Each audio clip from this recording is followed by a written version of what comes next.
Gold, trusted gold buyers. మీరు తాకట్టు పెట్టిన బంగారాన్ని విడిపించి ఈ రోజు ఉన్న మార్కెట్ ధరకు కొనబడను. హాయ్ హలో నమస్తే, welcome back to iDream media. ఈరోజు మనతో ఉన్నారు హైకోర్టు అడ్వకేట్, అలాగే ఇమిగ్రేషన్ కన్సల్టెంట్ అయిన H1B వీసా కన్సల్ట్ సంబంధించిన పూర్తి వివరాలు ఇవ్వడానికి పృథ్వీ గారు ఉన్నారు. సార్తో మాట్లాడదాం. Hi sir. Hi Virat. Sir, current situation of NRI, అమెరికాలో ఉన్న ఎన్ఆర్ఐ సిచ్యువేషన్ ఎలా ఉందంటే అమెరికాలో ఉండలేరు, ఇటు ఇండియా రాలేరు అన్న విధంగా ఉంది. ఎందుకంటారు? అసలు ఏం జరుగుతుంది అక్కడ రైట్ నౌ? ఇప్పుడు అమెరికాలో ఉండేవాళ్ళు పర్మనెంట్ రెసిడెన్సీ కానీ, అక్కడ ఉండేటువంటి రెసిడెన్సీస్, అక్కడ ఉండేటువంటి గ్రీన్ కార్డ్ హోల్డర్స్ కానీ, అక్కడ సిటిజన్షిప్ గురించి కానీ మనం పెద్ద వరి అవ్వాల్సిన అవసరం లేదు. వాళ్ళకి ఆల్రెడీ సెటిల్డ్ దేర్. అక్కడ వాళ్ళని ఏమీ టచ్ చేసేటువంటి ఆస్కారం ఉండదు. మనకి ప్రాబ్లం వల్ల ఎవరికి వస్తుందంటే H1B వీసా మీద వెళ్ళిన వాళ్ళ దగ్గర వస్తే ప్రాబ్లం. H1B వీసా వాళ్ళు వెళ్ళే వాళ్ళకి, అక్కడ ఆల్రెడీ ఉన్న వాళ్ళకి ప్రాబ్లం వస్తుంది. ట్రంప్ ఉద్దేశం ఏంటంటే ముందు అక్కడ ఉండేటువంటి ఎంప్లాయీస్కి, H1B వీసా ఎంప్లాయీస్కి శాలరీలు పెంచేస్తాడు ఫస్ట్. అంటే ఉన్నటువంటి $1,20,000 పర్ యానం US డాలర్స్లో వచ్చేటువంటి ఎంప్లాయీస్ ఎవరైతే ఉన్నారో వాళ్ళకి ఒక్కసారి శాలరీ పెంచేస్తాడు. అంటే $1,20,000 నుంచి $1,40,000, $1,50,000 చేస్తాడు.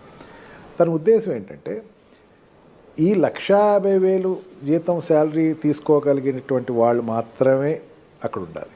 ఓకే. మిగతా వాళ్ళు with in short term they have to వాళ్ళు పెట్టి బేడా సర్దుకుని ఇండియాకి వెళ్ళిపోవటం. ఇక్కడి నుంచి వెళ్ళేవాళ్ళు కూడా ఆ $150,000 రిక్వైర్మెంట్ ఉన్న వాళ్ళు మాత్రమే అక్కడికి వెళ్ళాలి. అంటే మనకి వీసాస్లో H1B వీసాస్లో వెళ్ళేవాళ్ళు 2 రకాలు ఉంటారు విరాట్.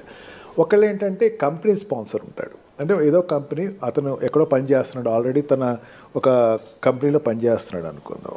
వాడిని అక్కడికి పిలుచుకెళ్ళేటువంటి ప్రాసెస్, అంటే కంపెనీ టు కంపెనీ తీసుకెళ్ళేటప్పుడు వాడి యొక్క రిక్వైర్మెంట్ ఉండేటప్పుడు తీసుకెళ్లే వాళ్ళకి పెద్ద ఇబ్బంది ఉండదు. కన్సల్టెంట్స్ ద్వారా వెళ్ళేటువంటి వాళ్ళు ఉంటారు. కన్సల్టెంట్ ద్వారా ఏంటంటే ఆల్రెడీ అక్కడ ఎవడో ఎంప్లాయ్మెంట్ నిన్ను పిలుస్తారు, నువ్వు ఫేక్ ఎక్స్పీరియన్స్లు పెట్టుకో, లేకపోతే ఏదో పెట్టుకో, ఏదో రకంగా అక్కడికి వెళ్ళిపో అనే వాళ్ళకి మాత్రం ఇది గడ్డుకాలం. ఆల్రెడీ అక్కడ ఈ 2 రకాలుగా వెళ్ళే వాళ్ళు, వెళ్ళిపోయిన వాళ్ళు ఉంటారు కదా అక్కడ, వాళ్ళకి నీకు ఇందాక చెప్పాను చూసారా, మీకు ఈ పారామీటర్స్లో $1,20,000 శాలరీ ఏదైతే ఉందో, US డాలర్స్ శాలరీ ఏదైతే ఉందో, ఆ శాలరీ కన్నా తక్కువ ఉన్న వాళ్ళు you better drop from the country అని చెప్పేసి ఒక 2 months టైం ఇస్తాడు. ఆ 2 months టైం దేనికి ఇస్తాడు? Search for a new job. వాడికి సెర్చ్ చేసినా సరే వాడికి అక్కడ రావాల్సిన $1,20,000 శాలరీ తోటి ఉండేటువంటి ప్రమాణాలతో ఉండేటువంటి కంపెనీలో జాయిన్ అవ్వాలి. Otherwise you have to come back to India. Nothing. అక్కడ ఎంప్లాయీ ఎవరంటే it's nothing A contract labour. ఇక్కడ నుంచి కాంట్రాక్ట్లో అక్కడికి వెళ్తాడు. 6 months to 2 years కాంట్రాక్ట్లో వెళ్తాడు. వెళ్ళిన తర్వాత రెగ్యులరైజ్ అవ్వడం, అంటే వాడు అక్కడ ఉండేటువంటి what we call green card కానీ, అక్కడ రెసిడెన్సీ పర్మిషన్ కానీ రాదు వాళ్ళకి. వాళ్ళు ఇంకా గాల్లోనే ఉంటారు. అసలు రెసిడెన్సీ పర్మిషన్ రావాల్సిన వాళ్ళు ఇంకా 60 లక్షల మంది ఉన్నారట అక్కడ. ఇంకా 60 లక్షల మంది ఉన్నారు. ఓకే. వీళ్ళందరికీ ఎప్పుడు రాను, వాళ్ళు 3 phases వైజ్గా వస్తుంది. వాళ్ళకి ఫేస్ వైజ్గా రావాల్సి ఎప్పుడు వచ్చిన వీళ్ళకి, I'm not talking about Indians, world వైజ్గా ఉండేటువంటి అక్కడ US ఉన్న వాళ్ళు 60 లక్షల మంది. వీళ్ళందరికీ రావాలి. అక్కడ ఉండే గ్రీన్ కార్డ్ రావాలి. గ్రీన్ కార్డ్ తర్వాత సిటిజన్షిప్ అప్లై చేసుకుంటారు. గ్రీన్ కార్డ్ రాకుండా ఉండి H1B వీసా మీద ఉన్నవాళ్ళు అక్కడ ఉన్నవాళ్ళు, వాళ్ళలో చాలామంది లెస్ దాన్ $1,20,000 మాత్రమే ఉన్నవాళ్ళు ఉన్నారు. $1,60,000 పైన ఉండేటువంటి వాళ్ళు జనరల్గా సాఫ్ట్వేర్ కంపెనీలో ఉండేవాళ్ళు. మనకి ఏంటంటే సాఫ్ట్వేర్ కంపెనీ ఒకటే అనుకుంటే కనపడతాయి, ఇంకా చాలా సెక్టర్స్ ఉంటాయి. ఆ సెక్టర్స్లో ఉండేవి అక్కడ ఆల్రెడీ USలో లాంచ్ అయిన వాళ్ళు ఉన్నారు. వాళ్ళందరూ కూడా $1,60,000 పైన శాలరీ ఉన్న వాళ్ళు మాత్రమే ఇక్కడ ఉంటారు. వాళ్ళకి $1,40,000 చేసేస్తాడు, గ్రాండ్గా చేస్తాడు. ఫస్ట్ $1,40,000 చేసి ఈ $1,40,000కి వాడికి ఇన్పుట్ ఉన్న వాళ్ళు మాత్రమే తీసుకోండి, ఇలాగే తీసుకోవద్దు. ఓకే. మెయిన్ కారణం ఏంటి? నా దేశీయస్తులు అక్కడ ప్లేస్ అవ్వాలి. అంటే అక్కడ జనరల్గా అక్కడికి వెళ్ళే వాళ్ళు అక్కడ ఉండే వాళ్ళతో కాంపిటేటర్స్ అవుతారు. $1,20,000 శాలరీ అండి, $1,20,000 శాలరీ కన్నా తక్కువ ఉండేవాడు అక్కడ ఆల్రెడీ దొరికేస్తున్నాడు. వాడితో వీడి కాంపిటేటర్. నిన్ను తీసుకోవాలంటే నీకు ఎక్స్ట్రా టాలెంట్ ఉండాలి. నీ పర్సనాలిటీ నువ్వు ఎంబోర్డ్ చేసుకోవాలంటే నీకు you must be an extraordinary person for US. నిన్ను తీసుకెళ్ళాలి అనుకుంటే ఆ రకంగా నువ్వు వెళ్ళిన వాళ్ళు చూడాలి అని చెప్పేసి ట్రంప్కు ఒక నిర్దిష్టమైనటువంటి ఆలోచన అయితే తీసుకొచ్చే అవకాశం ఎక్కువే కనపడుతుంది. ఈ రకంగా చూసుకుంటే వెళ్ళే వాళ్ళకి ఆల్రెడీ ఎగ్జిస్టింగ్ ఉన్న వాళ్ళకి కూడా కొంచెం ఇబ్బందులు అయితే ఖచ్చితంగా ఉంటుంది. బట్ ఒకటి నా స్ట్రాంగ్ ఫీలింగ్ ఏంటంటే మన ప్రైమ్ మినిస్టర్ తోటి ఆయన మంచి రిలేషన్షిప్ ఉంది. Of course.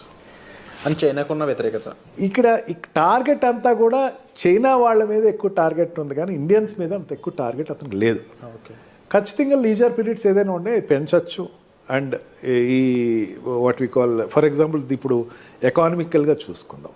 ఎకానమికల్గా చూసుకుంటే అక్కడ ఇంపోర్ట్స్ ఏదైతే ఉన్నాయో చైనా నుంచి వచ్చేటువంటి ఇంపోర్ట్స్ని 60% ట్యాక్స్ పెంచే అవకాశం ఉందన్నాడు. అంటే చైనా నుంచి ఇంపోర్ట్ అయ్యేటువంటి వస్తువులన్నిటినీ కూడా ట్యాక్స్ పెంచే అవకాశం ఉంది. ఇప్పుడు అమెరికాలో ఎక్కువ చైనా గూడ్స్ దొరుకుతాయి మనకి. ఆ గూడ్స్ అన్నిటినీ 60% ట్యాక్స్ పెంచేస్తున్నాడు. ఎందుకంటే డిస్కరేజ్ చేయటం కోసం అని చెప్పేసి తనకి మెయిన్ ఉద్దేశం అది. ఈ రకంగా ప్రతి సెక్టర్స్లోనూ అతనికి ఈ చైనాని ఎంత డిస్కరేజ్ చేయాలి అని ఉంది. He got good friendship with Indian prime minister.